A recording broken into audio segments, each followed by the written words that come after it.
Welcome back, guys. Today is quite an exciting video for me anyways, because maybe from one of the previous videos, I'm not actually quite sure which one you're gonna see first.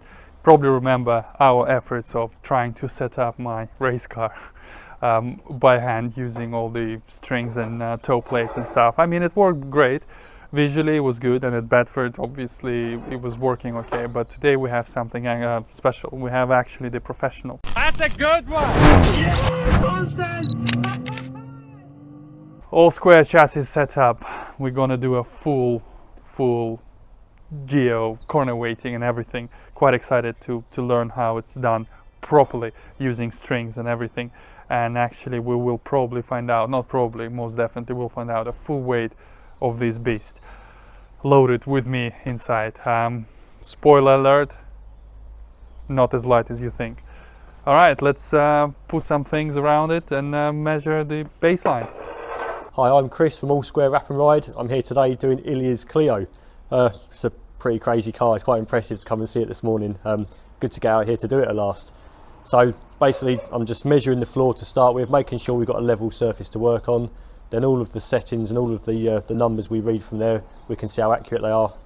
And yeah, start making some changes.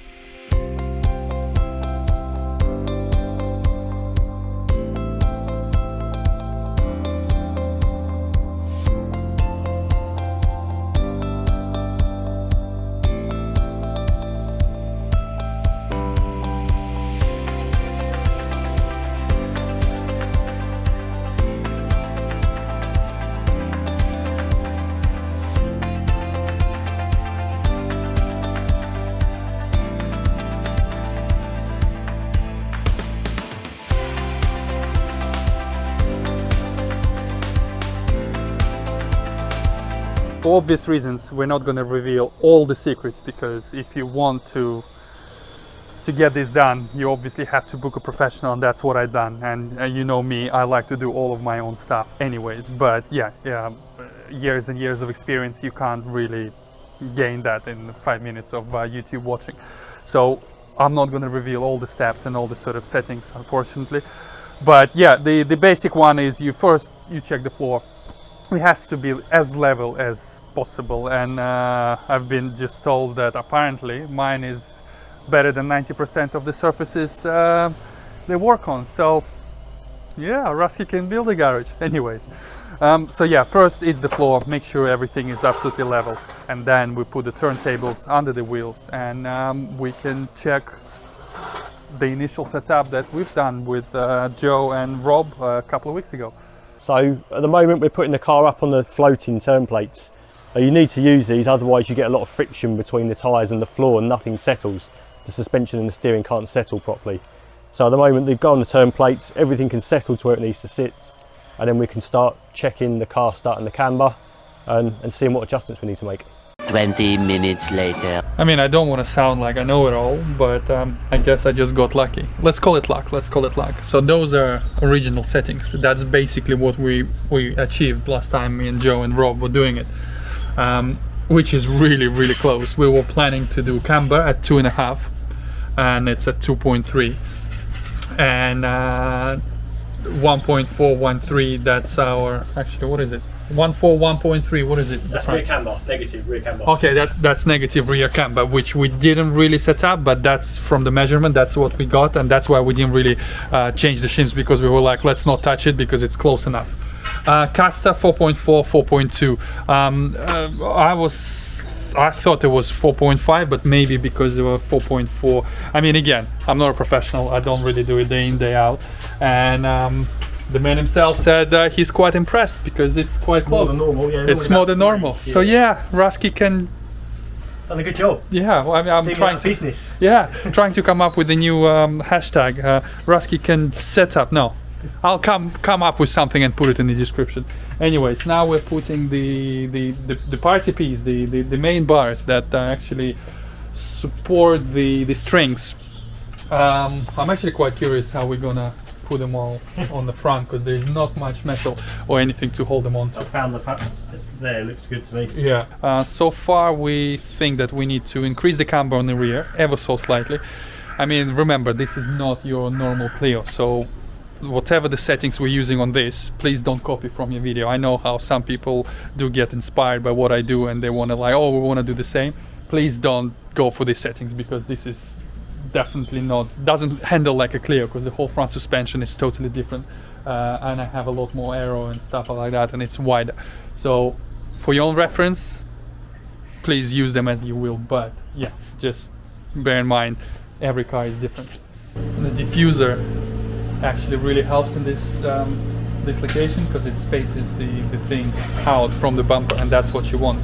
Usually you use wooden blocks and spacers and stuff like that, because again, every car is absolutely different and you want it sort of near identical for the setup. And yeah, the diffuser works. The diffuser is helpful. Yeah, very helpful.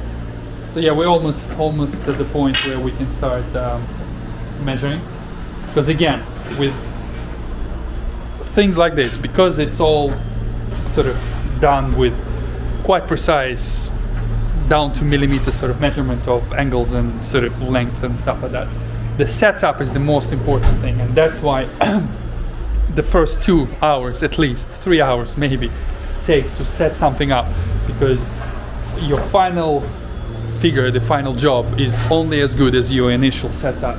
If you set up your reference points incorrect, then everything else is going to be incorrect. I hope that's kind of obvious.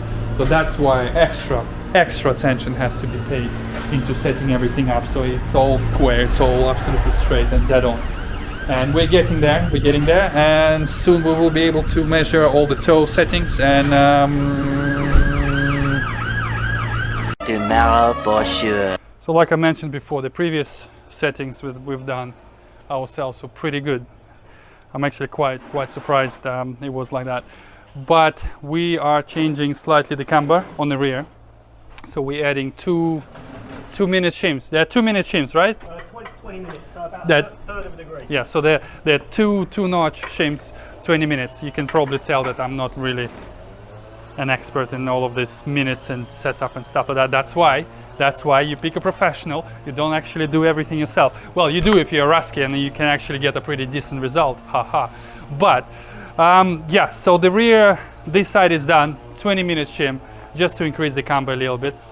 The front is done as well. We increased, what we've done with the camber, with the front? So up to the caster, we'll measure it in a minute to find out how much. We've upped the caster a little bit, and we've given you a bit more camber as well, because it was a little bit low on camber. So yeah. So yeah, slightly more camber, slightly more caster, a little bit more camber on the rear.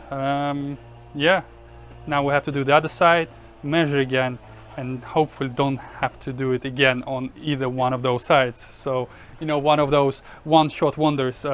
Do it once, do it right. Do it right, do it once, do it right, do it once. I don't know how the saying goes, but you get the point. Let's do the other side and then let's measure.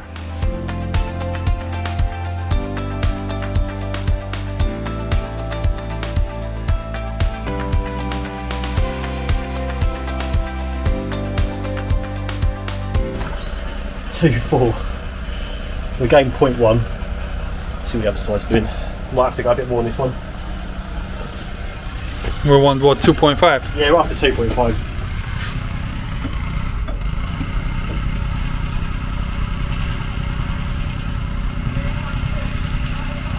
Yeah, 2.6. So we'll go a little bit more on that one.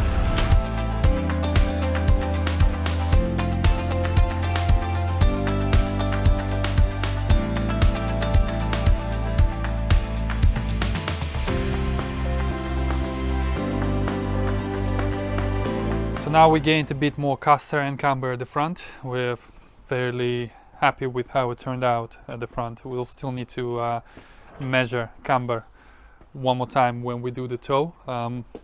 But now we're running around 5 degrees of caster, and it used to be 4.4, 4.2 at the front. Race car, more caster, the better. Camber increased it by 0.3. So it should be good. So now we have the strings back on. So now we need to check the toe and then possibly adjust more if it needs to be. Yeah, that's why you cannot do it in 2 hours. That's why it takes a full day, because there's a lot of running around, checking, double checking, triple checking, Then again, a little bit more running to do it properly, which is absolutely fine.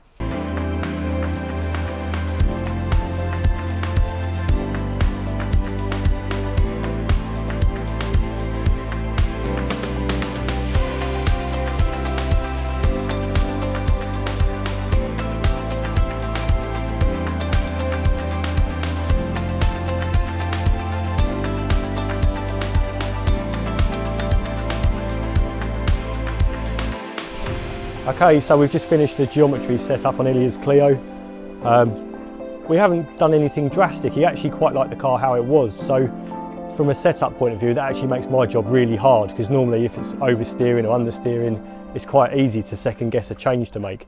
But he wasn't running a great deal of camber, and with the amount of grip we're hoping to generate out of this, kind of could do with a bit more camber without ruining the ride he's already got. So we've added some camber. The biggest change, which he will notice, he's going to have to get to the gym for this one, is the caster. So we've added nearly a degree of caster. What it will do, it will give him a lot more feedback from what the car's doing. It will make the steering slightly heavier, but it'll also help with the camber gain as well. So I quite like running cars with a reasonable amount of caster. It means you can run a little bit less static camber, but I won't bore you with everything now. So they're the basic changes we made. A little bit of camber, good chunk of caster, and we put a little bit of toe out on the front, just a little bit to help him get it turned in, because it was fairly neutral. So the feedback he did give me was he'd like a bit more turn in, so just a tiny bit of toe out, just to give him a little bit of assistance with it. And the rear was all good. The rear was good. The rear toe was really good. So we've just added basically about a third of a degree of camber all round, which should put it a little bit more in the ballpark of what he's chasing. So the next thing to do now is to set up the flat patch and corner weight it. Here we go, the moment of truth, what people have been waiting for. Now we're gonna find out the total weight of the car. Well, I'm not gonna lie, I know the total weight of the car already, because I have the scales and I weighted it. I just couldn't wait. But this is the first time I'm gonna reveal it. Spoiler alert, it's not as light as many of you think. But we have the brute force to push through the weight excess, so to speak. But then again, Corona build, you know, like everyone, you know, you gain a bit, so you gain quite a bit. Anyways, the basic idea of this setup is you have 4 platforms. They're essentially their scales. Well, that's what they are. They have to be absolutely leveled, because when you do a corner weighting, even a couple of mil height difference between the platforms will change the weight distribution on the suspension load. I made it sound so difficult. The thing you need to know, everything has to be leveled. So whenever you do this, you have to pick the flattest possible surface, and then obviously level the platforms and make sure it's all nice and flat. Then yeah, you zero the scales, put the car on, and bob's your ankle. Alright guys, moment of truth. This is the bit you most like, you like the most. Go down into the comments and write your guesses. What do you think this car weighs? This is a race weight, meaning it has 95 kilos of ballast, so effectively me sitting inside, all the fluids, all the fuel, a little bit more fuel than I would like, but I can't be bothered draining it. So it has 30 liters of fuel, which is usually would be just over half a tank, which is fine, but I have a smaller tank. Anyways, you have 2 seconds. Go down into the comments and write down what you think it weighs.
reveal it, please, sir. So everything, race weight is 1,092 kilos. 1,092. So without you in the car, it's 997. 997. How on earth did it get 5 kilos lighter, I wonder? Crazy, because well, like I said, when I weighted the car before, it was 1,002 kilos or 3 kilos or something like that. So we're 5 kilos a bit less. It's close. Could have been because of the setup or something like that, I don't know. But yeah, I did not achieve my goal of 860 kilos. I mean, dreamer. I've no idea what I was thinking, but the turbo, the gearbox, all of the sort of aero and stuff like that, that adds a lot of weight. We are still under 1,100 kilos. So if you want to calculate it like that, we're still around 400 horse per ton, which is good, I reckon. Okay, so I need to make some adjustments. So ideally we want to get the cross weights and the diagonals across the car as close to 50% as we can on this car. Because it's a right hand drive, the engine sits on the right, you're always going to get a lot more weight down the right hand side. So you're never going to get left to right perfect, unfortunately. In an ideal world you would. In a single seater you would. I mean, it's pretty close, isn't it? It's close, it's a close. And what we'll do, we will actually end up ruining that front balance a little bit just to get the diagonal balance a bit better.